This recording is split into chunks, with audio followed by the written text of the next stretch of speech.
दिनैनि बे रौता जोङो आइबि लांगोनायाव प्रेस मिटनि गेजेरजों बुंनो सानदों दि बिटिसिनि इडुकेसन डिपार्टमेन्टनि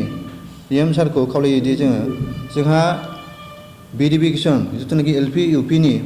बेयो थांनाय 18 तारिखआव जोबनानै थांबाय, नाथाय दासिमबो जोंहा मेरिट लिस्ट पाब्लिश खालामनायखौ जों नुनो मोनाखै।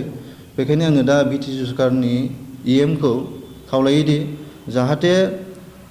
आसाम एसेम्बलि इलेक्सन एमसिसि नाङैनि सिगां जा बे मेरिट लिस्टखौ पाब्लिश खालामो आरो बे फोरोंगिरिनि जिथुनाखि एलपि आरो इउपिनि लांदां भेकेन्ट जानानै थानाय 984 पस्टखौ जोंनो एपइन्टमेन्ट होनानै जोंनो फिलआप खालामना होयो आरो लोगोसे जोंहा बे स्कुलनि जिथुनाखि फोरोंगिरिनि जेंना जाहाथे बे सुस्रांजायो। बेखायनो आङो बिटिसि इडुकेसन डिपार्टमेन्ट इएम सारखौ बे प्रेस मिटनि गेजेरजों खावलायनाय जायो।